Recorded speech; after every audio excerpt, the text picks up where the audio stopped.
Chères Madame, chers Messieurs, chers amis, la Compagnie de Jésus est l'une des premières institutions de l'histoire conçue à l'échelle mondiale.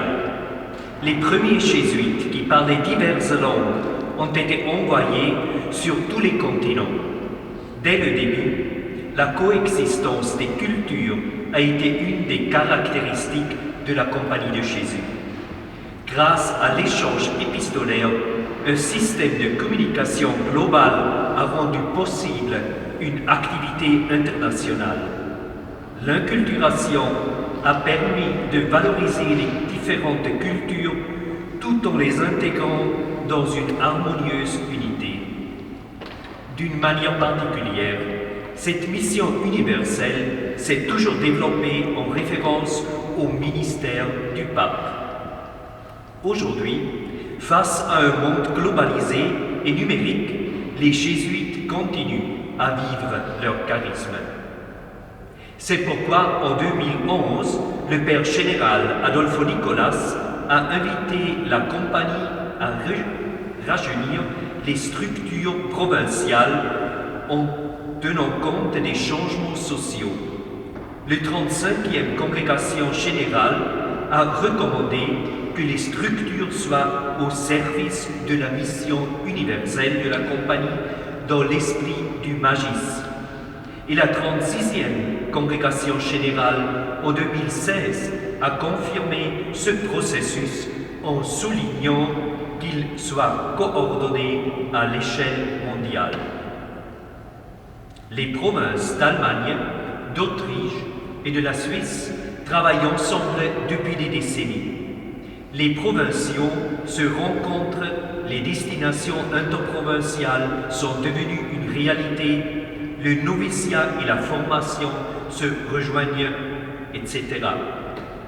Depuis la chute du communisme, il y a 30 ans, la Lituanie s'est tournée vers le monde germanophone. Des réseaux se sont développés entre les aumôniers d'étudiants, les facultés, les maisons de retraite, les écoles, les paroisses, les procures de mission, les services des réfugiés. Dans de nombreuses œuvres, la collaboration avec des personnes professionnellement bien formées est devenue également une réalité quotidienne réussie. La coopération et les amitiés qui en résultent forment une base solide qui, soutenue par les structures de la nouvelle province, peuvent devenir encore plus performantes. En ce moment, la nouvelle province de l'Europe centrale comptera 36 communautés, plus ou moins géographiquement proches les uns des autres.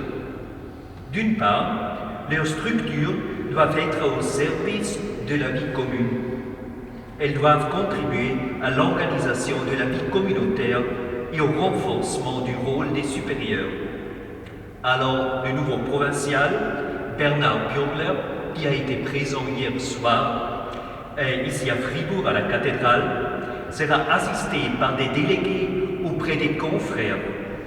Il y aura 3 délégués à Dintra, un délégué pour la formation, un autre pour les communautés et un délégué pour les pères âgés. Mais bien sûr, il est aussi assisté par des délégués à Dextra dans la mission apostolique en collaboration avec les hommes et les femmes compétents dans leur domaine. Un délégué pour la jeune génération, pour les aumôniers, pour promouvoir les vocations. Un deuxième pour la pastorale plus générale, les city church, les portes ouvertes dans des diverses villes, dans les paroisses dont la compagnie est responsable. Et puis un troisième délégué pour le social et l'écologie. Le Jesuit Refugee Service a déjà une grande tradition de 40 ans et le soin pour la terre, notre maison commune, correspond à une des préférences universelles que le Père général a fixées il y a 2 ans. Puis un autre délégué pour les maisons de retraite et de formation des adultes. Les exercices spirituels restent un instrument principal pour l'accompagnement et les centres spirituels visent assez souvent un chemin vers l'avenir de l'Église. et le dernier délégué, finalement le délégué pour les collèges et les facultés universitaires.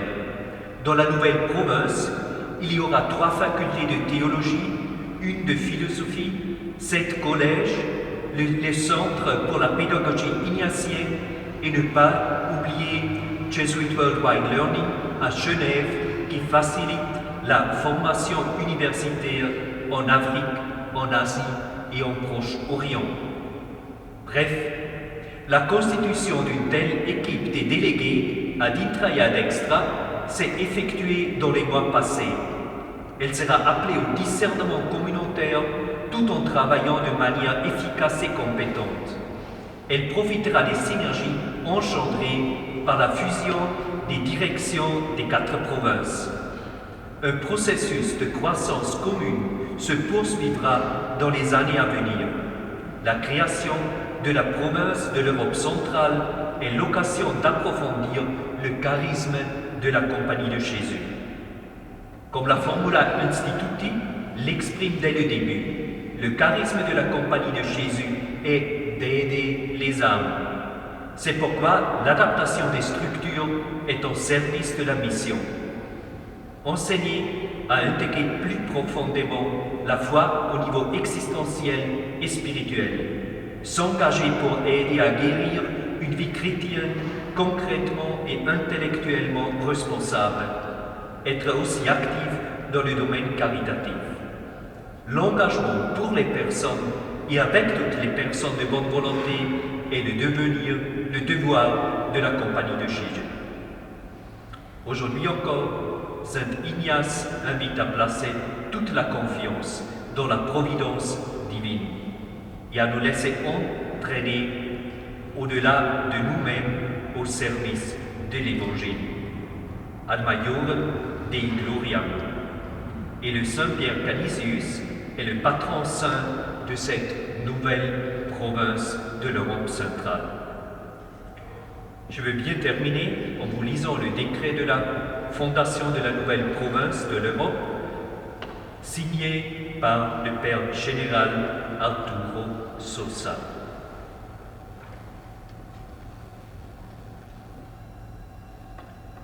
In order to enhance the apostolic planning and service of the Society under the jurisdiction of the provincials of the provinces of Germany, Austria, Switzerland, Lithuania and Latvia, after thoroughly discussing the proposals with the consultants of each province, have asked me to constitute out of their provinces one single apostolic unit.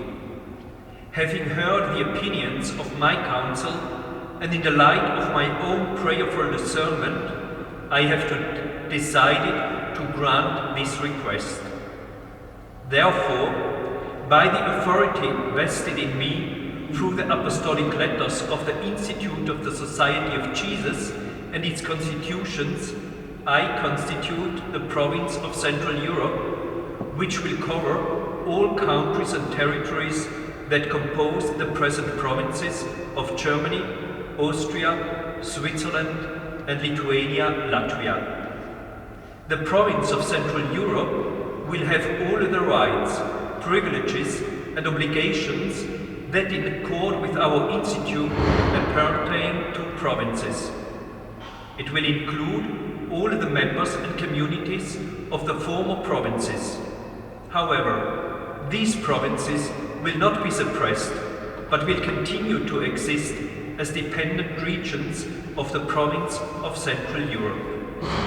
These regions will be the canonical owners of all the buildings and other movable and immovable property which at present belong to the corresponding provinces, and they will be able to acquire other property in the future. This decree will take effect on 27th April 2021. I pray together with all the members of the province of Central Europe that through the intercession of our Blessed Lady, the Lord will bless and make fruitful our humble desires and projects for His greater glory and for the good of souls. Arturo Sosa, Superior General, Rome, 28th of December 2020.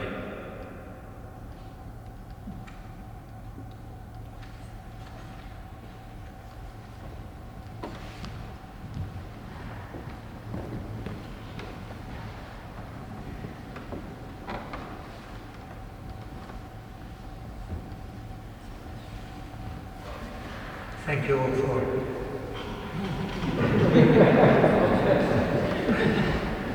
Je n'ai pas de bicorne, je n'ai pas un bâton de huissier, mais j'introduis volontiers le professeur Delgado. Ça ne doit pas être une habitude pour vous de parler comme ça, ici dans une église. Vous êtes plus habitués aux amphithéâtres, aux salles de cours et à un public très varié. En tout cas, c'est avec plaisir que nous vous écoutons. Merci. Merci beaucoup.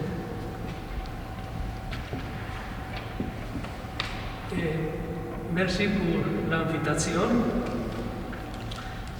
Je suis très heureux de parler sur l'héritage spirituel de Pierre Canisius parce que j'en trouve des impulsions importantes pour le présent.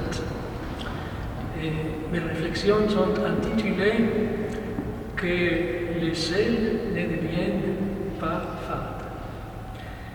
Selon la pratique rhétorique des jésuites, je me concentrerai sur 3 points ou réflexions. Mais pour les 2 premiers points, je peux être très bref, parce que pratiquement, avec d'autres mots, le Père Jean-Blaise Fellet a déjà en parlé. Ça veut dire Pierre Canisius, si actif dans les événements politico-religieux de son temps et dans la mise en œuvre de la réforme tridentine, avait une nature incline au mysticisme et à la contemplation. En témoigne le fait qu'avant de rejoindre la compagnie de Jésus, il était attiré par la spiritualité des Chartreux et par la théologie mystique du dominicain Jean Toller. C'est les 2 choses qui a souligné le Père Fellet. Alors je peux être très bref.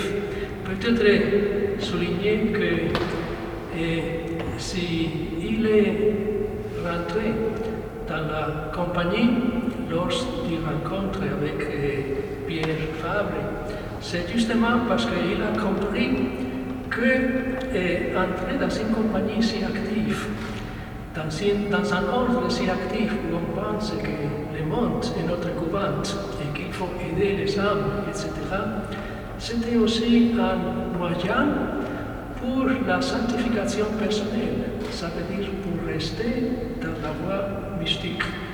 Il faut souligner que dès le début, la compagnie de Jésus était très mystique, très marquée par la tradition mystique de l'Église. Et ça s'est resté chez Canisius peut-être plus de ce qu'on pense. Et l'expérience mystique de 1549 à Rome, et il l'a décrit pratiquement avec les mêmes mots de la dévotion du cœur de Jésus, du Chartreux et Justus von Landberg de Cologne, pratiquement avec les mêmes mots. Et après la deuxième expérience mystique de 1568 à la cathédrale d'Ancona, Canisius l'a décrit pratiquement avec les mêmes mots, les citations bibliques y incluses dans ce monde de Jean Toller. C'est une expérience de comprendre sa néantité et la grandeur et la dignité de Dieu, la connaissance de soi-même devant Dieu. Alors, je crois que dans ces lettres et mémoires personnelles, on remarque chez Canisius, d'une part, la fidélité à la mystique chartreuse et à la théologie mystique de Toller, et d'autre part, l'enthousiasme pour la synthèse initiale de l'action et de la contemplation.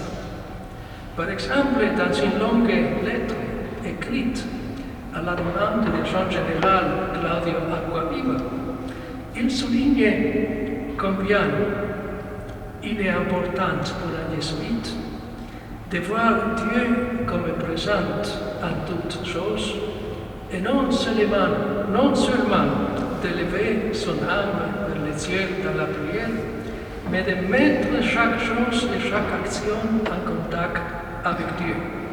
De cette façon, nous ne faisons pas moins l'expérience de la dévotion dans le travail que dans la contemplation, comme Ignace l'a si merveilleusement illustré et enseigné.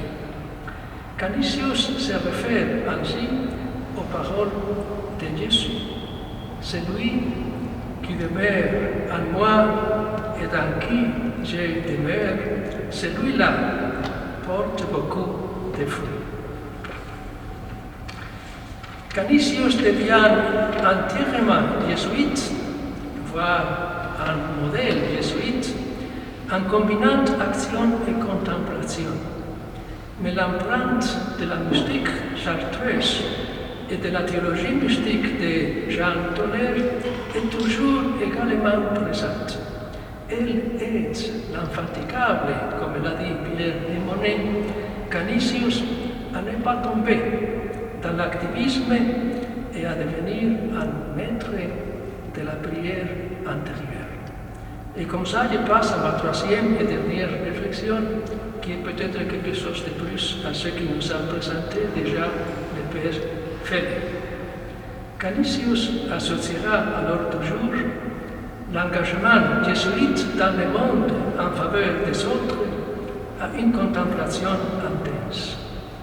Il n'y a pas de contradiction entre l'engagement envers les autres et le perfectionnement de sa propre imitation du Christ par la prière intérieure. De nombreux jésuites de premier temps pensaient également de la sorte, à commencer par Ignace, Pierre Fabre et François de Borges, sans oublier Balthasar Alvarez, le fameux confesseur de Thérèse d'Avila. Mais sous les généraux Mercurian et Acquaviva, le cap est mis à l'époque de Canisius en faveur d'une distinction nette entre la tradition mystique et contemplative à la manière des Chartreux ou des Carmes des Chaussées et la manière de prière d'un jésuite. Dans une lettre circulaire du 8 mai 1590 à tous les jésuites, Acquaviva dit que la contemplation ne doit pas être dédaignée ou interdite aux nôtres, mais il a insisté sur la différence entre la prière contemplative d'un Chartreux ou de tout autre religieux et celle d'un membre de la compagnie de Jésus, à commencer par le temps utilisé. Les premiers pouvaient prier et méditer aussi longtemps qu'ils le souhaitaient, puisqu'ils n'avaient rien d'autre à faire, tandis que les seconds, les jésuites, devaient penser à son activité apostolique et ne pouvaient pas laisser l'amour de la prière de repos l'empêcher de se précipiter au secours de son prochain. Parce que les membres de la compagnie de Jésus devaient interrompre la prière de repos pour les biens de l'apostolat, le bienheureux Ignace souhaitait qu'en tout lieu et en toute activité, les nôtres élèvent l'esprit vers Dieu par de fréquents soupirs et qu'ils les gardent toujours présents. Par exemple, dans le sens de trouver Dieu en toutes choses. Acquaviva a ainsi clairement formulé la manière de prière de la compagnie de Jésus, mais a en même temps mis la contemplation au service du zèle apostolique. Il me semble que Canisius n'aurait pas pu être d'accord avec ce rejet vigoureux de la primauté de la contemplation comme voie de la perfection individuelle. Dans une lettre datante de son séjour à Fribourg, est adressée à un prêtre suisse inconnu, probablement un membre du chapitre de Saint-Nicolas, probablement Sébastien Verro, mais aussi valable pour les jésuites de son époque.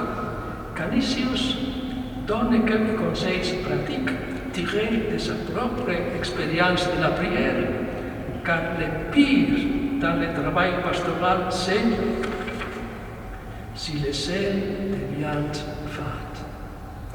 Il ne faut donc pas, dit-il, survoler superficiellement la liturgie des heures, la terminer négligemment et rapidement, avoir l'habitude de débuter les prières prescrites. Les uns sont gênés par les soucis excessifs des choses temporelles, les autres par la distraction des études. Ainsi, ils ne réfléchissent qu'à contre-cœur sur eux-mêmes et sur le service de Dieu, et ne peuvent s'occuper calmement du spirituel. Canisius exhorte essentiellement à combiner la prière orale avec la prière intérieure et à accorder suffisamment de temps à la contemplation. Canisius a été élevé au rang de docteur de l'Église en 1925, suivi en 1926 par son contemporain et carme déchaussé Jean de la Croix, qui dans sa jeunesse voulait aussi devenir chartreux, avant que sa rencontre avec Thérèse d'Avila ne l'incite à réformer les Carmels. Si Canisius a fondé 18 institutions académiques et resté un mysticien, Thérèse d'Avila a fondé 18 couvantes et un doctorat mystique. Jean de la Croix, il observe, tant il critique l'activisme missionnaire ou pastoral de son temps, notamment celui des jésuites, et s'exprime à ce sujet vers 1590 d'une manière similaire à celle de Canisius. Citation: Ceux qui sont très actifs et veulent embrasser le monde par leur prédication et leur œuvre extérieure peuvent considérer ici qu'ils seraient plus utiles à l'Église et plairaient beaucoup plus à Dieu s'ils employaient au moins la moitié de leur temps actif à demeurer avec Dieu dans la prière.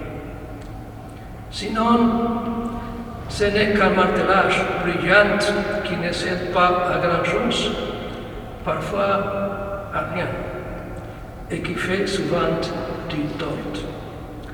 Que Dieu fasse que le sel ne devienne pas fade. Car même s'il ressemble encore à du sel à l'extérieur, il ne sera d'aucune utilité. Nous savons que les bonnes œuvres ne peuvent être accomplies qu'avec l'aide de Dieu. Fin de la citation de Jean de la Croix, qui converge avec la pensée de Canisius à la même époque. Que Dieu fasse que le sel ne devienne pas fade, disaient alors les docteurs de l'Église Pierre Canisius et Jean de la Croix. Il s'agit d'un message très opportun pour les ouvrières de la vigne du Seigneur de notre temps. Car ce primat de la contemplation de Dieu seul est amérément nécessaire dans l'ombre de la crise actuelle de l'Église, qui est aussi et surtout une crise de l'expérience de Dieu. Il me semble que les jésuites d'aujourd'hui, en accord avec les débuts mystiques de la Compagnie de Jésus, auquel Canisius appartient également, ont clairement reconnu cela. C'est pourquoi je souhaite aux membres de la nouvelle province d'Europe centrale de rester contemplativement unis à la vigne dans toutes leurs activités, car sans lui, nous ne pouvons rien faire. Merci.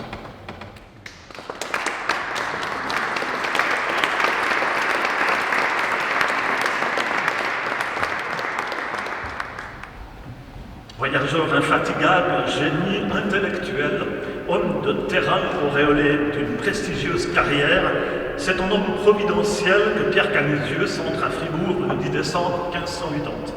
Les tensions confessionnelles se sont ravivées en Suisse après les massacres de la Saint-Barthélemy en 1572, également après l'ouverture d'une nonciature permanente à Lucerne en 1579.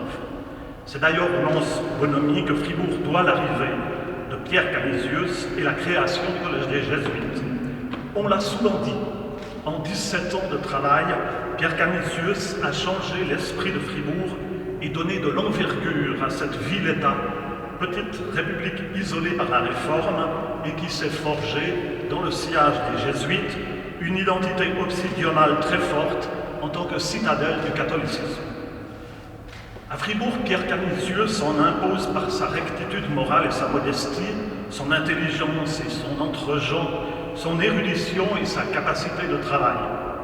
Dès son arrivée, il tisse des liens privilégiés avec le prévôt Schnevely, le curé Sébastien Verroux, l'avoyer Jean de Lantenait, qui lui vendra le Melzé, le chancelier Guillaume Techtermann et le capitaine Jean Ratzé, qui fut proviseur du collège et mécène de sa bibliothèque.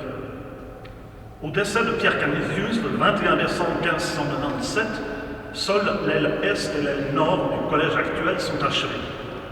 L'église ne le sera qu'en 1613 et l'aile occidentale qu'en 1661.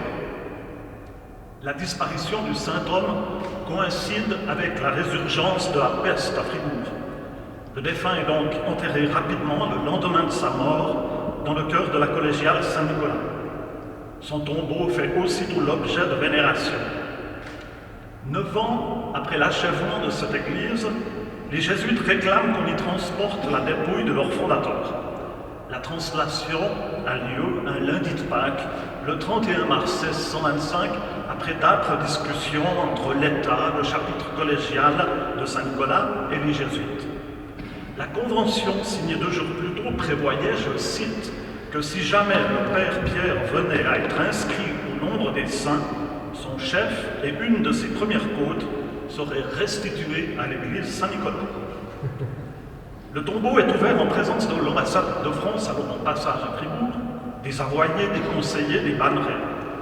Le corps du défunt, bien reconnaissable, est mis dans un linceul, placé dans un nouveau cercueil de chêne, que l'on couvre d'un tissu de soie avant de l'emmener en procession jusqu'à l'église du collège au milieu d'une foule compacte.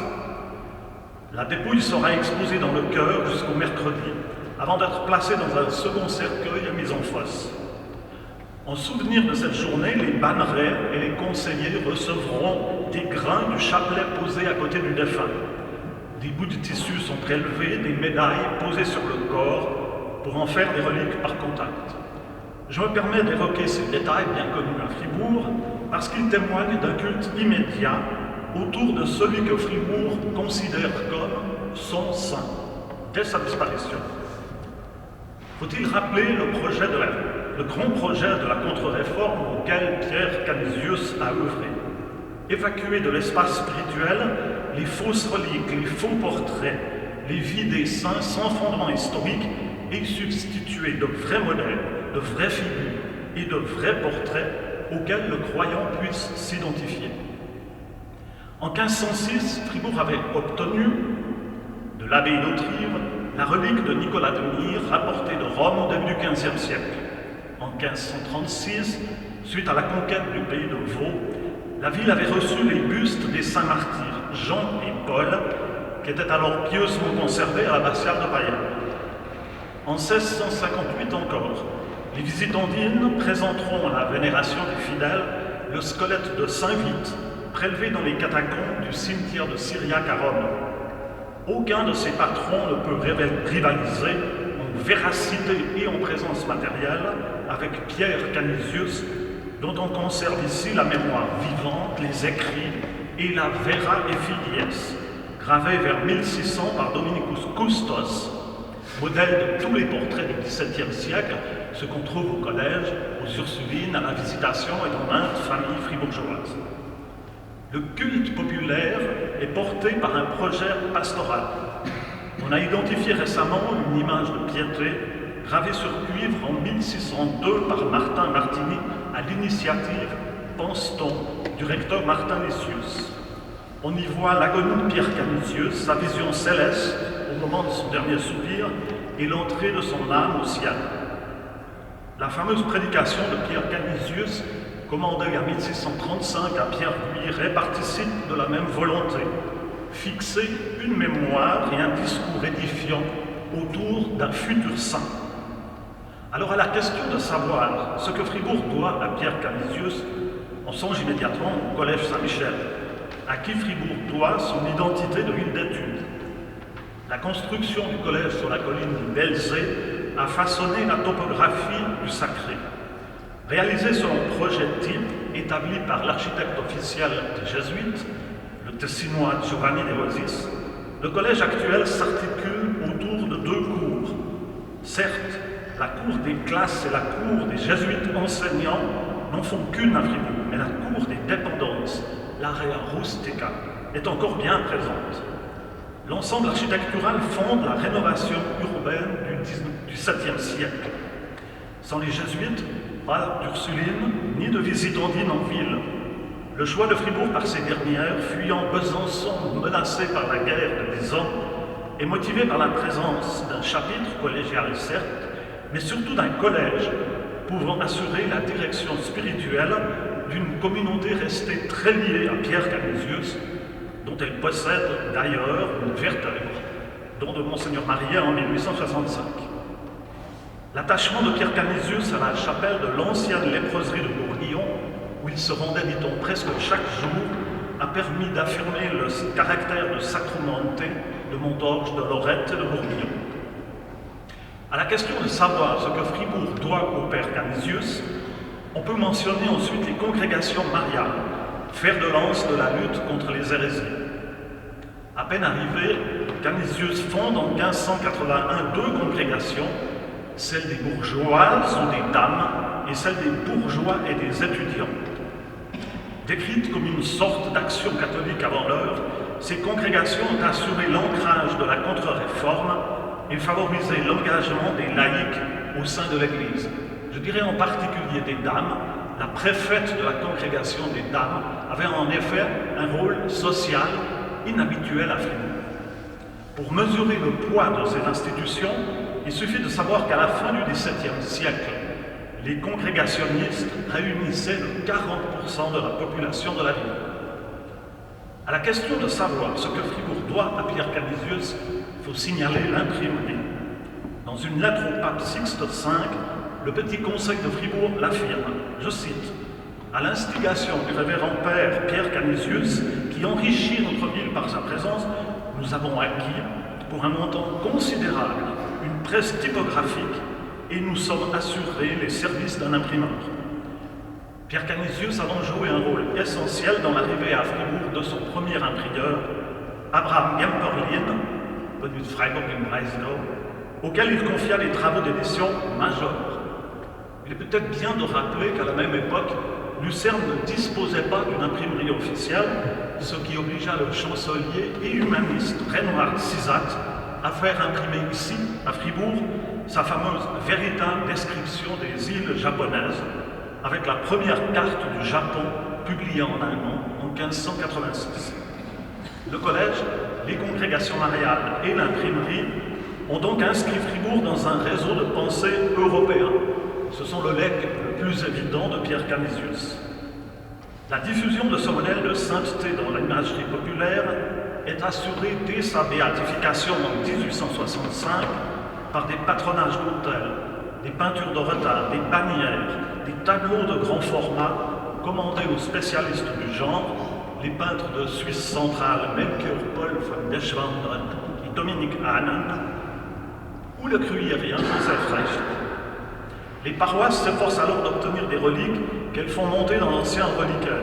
Elles achètent des tableaux, font réaliser des vitraux à l'effigie du bienheureux. Elles commandent sur catalogue des statues en bois ou en plâtre pour les placer dans leur église.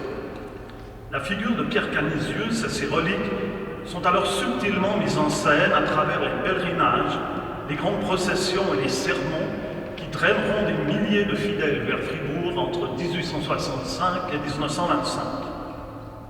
Après la béatification du 20 novembre 1864, on multiplie en effet les commémorations de masse qui contribuent à la défense morale du canton dans le contexte du Kulturkampf. Ces grands rassemblements, il faut le signaler, fascinent jusqu'aux protestants par leur ampleur et leur cérémonial, en particulier la foule qui s'agenouille au passage des reliques. Fribourg a fêté avec un faste inouï la béatification de Pierre Canisius.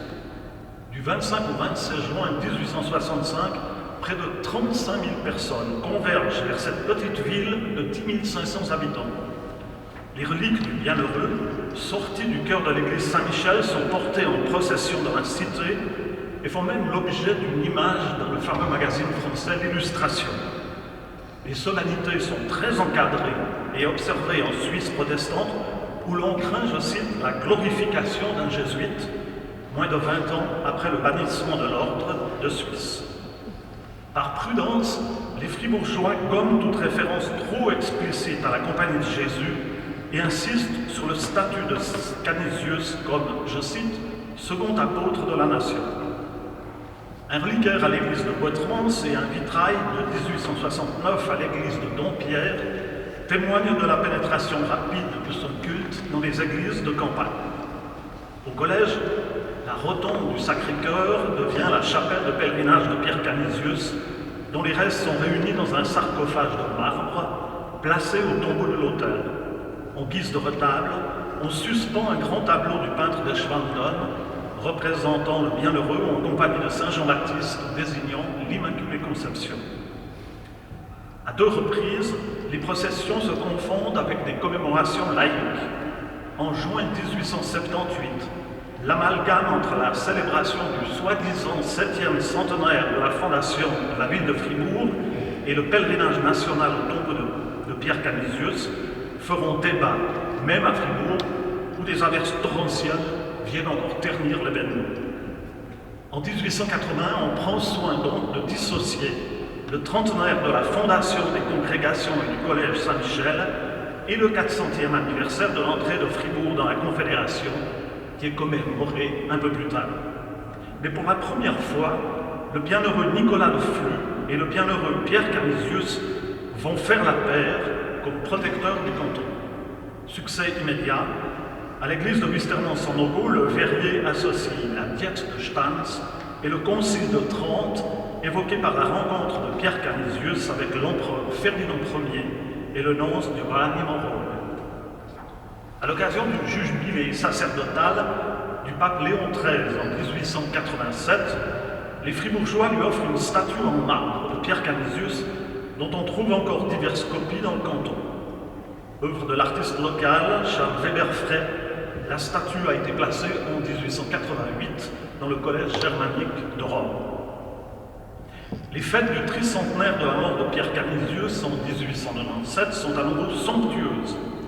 La procession du 20 août est l'une des plus importantes jamais réalisées à Fribourg, avec ses 114 sections et son long parcours du bourg jusqu'aux grandes places. Pour l'occasion, on dresse sur l'ancien verger du collège le pavillon Raoul Pictet, issu de l'exposition nationale de 1896 à Genève. La fête terminée, le matériel de cantine est estimé à 6 000 assiettes, 1 500 services complets et 4 000 verres. Le 3 août 1914, la Suisse mobilise. Le 8 septembre, on implore dans toute la ville Nicolas de Flux et Pierre Canisius, notre saint.